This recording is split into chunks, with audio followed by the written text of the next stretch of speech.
राम राम भक्तों, आप देख रहे हैं आपका अपना चैनल जय गुरुदेव। आज हम आपको बाबा नीम करौली महाराज जी की एक ऐसी लीला सुनाने जा रहे हैं जिसे सुनकर आपका हृदय भक्ति और श्रद्धा से भर जाएगा। बाबा जी की कृपा से असंभव भी संभव हो जाता है और आज की इस कथा में आप स्वयं इसका प्रमाण देखेंगे। अगर आप बाबा जी के भक्त हैं तो इस वीडियो को लाइक करें और चैनल को सब्सक्राइब जरूर करें। ये कहानी आपके विश्वास को और भी दृढ़ करेगी, इसलिए वीडियो को अंत तक जरूर देखें। तो आइए प्रेम और श्रद्धा के इस दिव्य प्रवाह में डूबने के लिए आरंभ करते हैं आज की अलौकिक कथा। बाबा नीम करौली महाराज जी का प्रभाव दिनों दिन बढ़ता जा रहा था। एटा, मैनपुरी, इटावा, फतेहगढ़, आगरा और आसपास के जिलों में उनकी दिव्य लीलाओं की चर्चा होने लगी। पहले से ही इन इलाकों के भक्त बड़ी संख्या में नीम करौली धाम आते थे, पर जब बाबा जी स्वयं गांव-गांव, शहर-शहर भ्रमण करने लगे तो भक्ति की यह धारा और भी तीव्र हो गई। उनका एक ही उद्देश्य था, दया, करुणा और जन जन का कल्याण। फतेहगढ़ किले में उन दिनों राजपूत रेजिमेंट का कमांडिंग अफसर कर्नल मैकेन्ना तैनात था। वह स्वभाव से बेहद कठोर था, खासकर भारतीय साधु संतों से उसे गहरी चिढ़ थी। लेकिन किले में तैनात भारतीय सैनिकों के मन में बाबा जी के प्रति अगाध श्रद्धा थी। वे छिप छिप कर उन्हें दूध, फल आदि भेंट करते, उनके दर्शन के लिए आतुर रहते। बाबा जी के चमत्कारों की कहानियां अब वहां भी गूंजने लगी थी। फिर एक दिन, न जाने किस अद्भुत संकल्प में, बाबा जी ने कर्नल मैकेन्ना का हृदय परिवर्तन करने की ठान ली। जब कर्नल अपने कक्ष से बाहर गया हुआ था, बाबा जी सीधे उसके कमरे में पहुंचे और उसके पलंग पर लेट गए। सैनिक और अर्दली ये देखकर हतप्रभ रह गए। वे घबराए, हाथ जोड़कर विनती करने लगे, बाबा जी कृपया यहाँ से उठिए। साहब बहुत क्रोधी हैं, आपको दंड मिल सकता है। पर बाबा जी तो अचल थे, निर्भीक, निश्चिंत।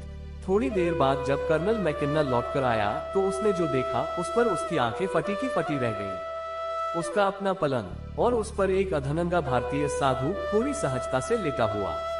उसकी त्योरियां चढ़ गईं, गुस्से से चेहरा लाल हो गया। कमरे में सन्नाटा पसर गया। सैनिकों के दिल की धड़कनें तेज हो गईं। पर बाबा जी, वे तो एकदम शांत, जैसे सब कुछ पहले से जानते हो। आगे क्या हुआ? क्या कर्नल मैकेन्ना का हृदय परिवर्तन हुआ या फिर कोई और चमत्कार घटित हुआ? कहते हैं, क्रोध से लाल कर्नल मैकेन्ना ने अपनी सत्ता का जोर दिखाने के लिए बाबा जी पर हंटर बरसाने शुरू कर दिए। लेकिन यह क्या, बाबा जी तो बस मुस्कुरा रहे थे। ना दर्द, ना शिकन, ना कोई प्रतिरोध, बस वही करुणामयी मुस्कान, जैसे किसी नटखट बालक की शरारत पर कोई मां स्नेह से मुस्कुरा रही हो। मैकेन्ना की आंखों में हैरानी थी। ये कैसे संभव है? इतने अपमान के बाद भी कोई हंस सकता है। बाबा जी की वह रहस्यमय मुस्कान, उनका स्नेहमय स्पर्श, पता नहीं क्यों, लेकिन उस कठोर अंग्रेज अफसर का हृदय अंदर से हिल गया। कुछ था उस स्पर्श में, उस हंसी में, जो उसकी आत्मा के भीतर उतरता चला गया। क्षण भर में ही सब कुछ बदल गया। कर्नल मैकेन्ना, जो कुछ देर पहले क्रोध से आग उगल रहा था, अब श्रद्धा से नतमस्तक था। उसने स्वयं बाबा जी के लिए दूध, फल मंगवाए और प्रेम पूर्वक अर्पित किए।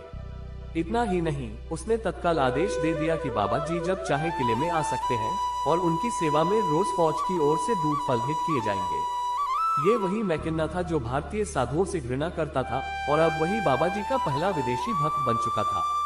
उसने हाथ जोड़कर बाबा जी से क्षमा मांगी। बाबा जी मुस्कुराए और अपनी सहज अलौकिक वाणी में बोले, जा, तू जनरल बन जाएगा। मैकेन्ना को ये सुनकर यकीन नहीं हुआ। ये कैसे संभव है? उसके ऊपर न जाने कितने बड़े अधिकारी थे जो उससे पहले जनरल बनने वाले थे। लेकिन बाबा जी का वचन, वह तो अचूक था। समय बीता, जब द्वितीय विश्व युद्ध छिड़ा तो वही कर्नल मैकेन्ना जनरल बन गया। सुदूर पूर्व की कमान संभालते हुए उसने जापानियों के खिलाफ मोर्चा लिया। ... और फिर नियति ने एक और खेल रचा। एक दिन जब वह अपनी फौज लेकर ट्रेन से सुदूर पूर्व जा रहा था, उसकी गाड़ी इलाहाबाद स्टेशन पर रुकी। जैसे ही उसने खिड़की से बाहर देखा तो उसकी दृष्टि उसी दिव्य संत पर पड़ी जिसने बरसों पहले उसे आशीर्वाद दिया था, बाबा नीम करौली महाराज जी। क्षण भर को उसकी आंखें अविश्वास से फैल गईं। क्या ये सच है? बाबा जी यहाँ कैसे? लेकिन अगली ही पल, जैसे कोई अदृश्य शक्ति उसे खींच रही हो, वह दौड़ता हुआ बाबा जी के पास पहुंचा और श्रद्धा से उनके चरणों में झुक गया। मुंह से कुछ बोल भी नहीं पाया था कि बाबा जी स्वयं मुस्कुराकर बोले, जा जा, तेरी गाड़ी जा रही है, जा, तुझे कुछ ना होगा। वही हुआ। युद्ध में ब्रिटिश सेना को भीषण क्षति उठानी पड़ी, परंतु मैकेन्ना को एक खरोंच तक नहीं आई। वह युद्ध जीतकर सकुशल इंग्लैंड लौट गया। बाबा जी का आशीर्वाद अचूक, अनंत, अमोघ।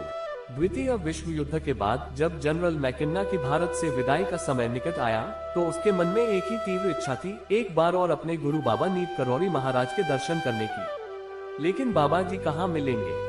वह बेचैन था। उसने अपने पूर्व अनुभवों को याद किया। बाबा जी अक्सर फर्रुखाबाद, आगरा, शिकोहाबाद और आसपास के क्षेत्रों में विचरण करते थे। इसी उम्मीद में वह टूंडला स्टेशन पर अपनी फौज की विशेष गाड़ी से उतरकर प्लेटफॉर्म पर इधर उधर टहलने लगा, मानो किसी को खोज रहा हो। यही बेचैनी कर्नल टी.डी. जोशी ने भी देखी। जोशी, जो स्वयं भी बाबा जी के भक्त थे और उनके आशीर्वाद से युद्ध में सकुशल लौटे थे, उन्होंने सहजता से मैकेन्ना से पूछ लिया, जनरल, क्या बात है? आप इतने व्याकुल क्यों हैं? मैकेन्ना ने बिना किसी संकोच के उत्तर दिया, मैं भारत छोड़ने से पहले अपने गुरु बाबा नीम करौली महाराज के दर्शन करना चाहता हूँ। ये सुनकर कर्नल जोशी आश्चर्य में पड़ गए। ये वही मैकेन्ना है जो कभी भारतीय साधुओं से चिढ़ता था, और अब देखो वह बाबा जी का भक्त बन गया है, उनके दर्शन के लिए व्याकुल है। जोशी जी भी बाबा जी के दर्शन की आशा लिए प्लेटफॉर्म पर उनके संकेत खोजने लगे, और फिर जैसे कोई अदृश्य शक्ति उन्हें खींच रही हो, उनकी नजर एक बेंच के नीचे पड़ी। वहां कोई लेटा था, सिर तक खुद को एक मोटे कंबल में ढके हुए। क्या ये बाबा जी हो सकते हैं? किसी अद्भुत प्रेरणा से जोशी जी उस बेंच के पास पहुंचे, और तभी उस कंबल के भीतर से एक चिर परिचित करुणा और प्रेम से भरी मुस्कान प्रकट हुई। बाबा जी ने अपने सम्मोहक नेत्रों से उनकी ओर देखा। जोशी जी अवाक रह गए। उधर मैकेन्ना की दृष्टि जैसे ही बाबा जी पर पड़ी, उसकी आंखों में श्रद्धा उमड़ पड़ी। वह किसी अबोध बालक की तरह उनके चरणों में गिर पड़ा। गुरुदेव, ये वह क्षण था जिसे शब्दों में बांध पाना कठिन है। मैकेन्ना को फिर से वही दिव्य शांति का अनुभव हुआ जो उसने पहले फतेहगढ़ किले में बाबा जी के चरणों में महसूस की थी। बाबा जी मुस्कुराए, कुछ नहीं कहा, पर उनकी मौन कृपा ने सब कुछ कह दिया।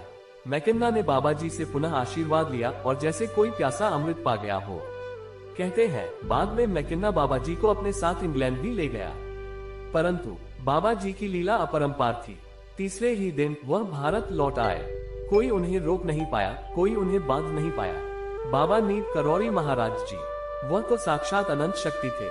ये लीला हमें ये सिखाती है कि बाबा जी का आशीर्वाद पाने के लिए जाति, धर्म, देश, भाषा कुछ भी बाधा नहीं बनता, केवल सच्ची श्रद्धा और समर्पण ही आवश्यक है। बाबा जी का प्रेम सभी के लिए समान था, चाहे वह एक भारतीय साधक हो या एक ब्रिटिश सेनाधिकारी। बाबा जी के आशीर्वाद की कोई सीमा नहीं। वे हर भक्त की पुकार सुनते हैं, हर सच्चे हृदय में बसते हैं। यदि हम अपने आचरण और कर्म को शुद्ध रखें, तो बाबा जी की कृपा हम पर भी सदैव बनी रहेगी। जय गुरुदेव, जय बाबा नीम करौली महाराज।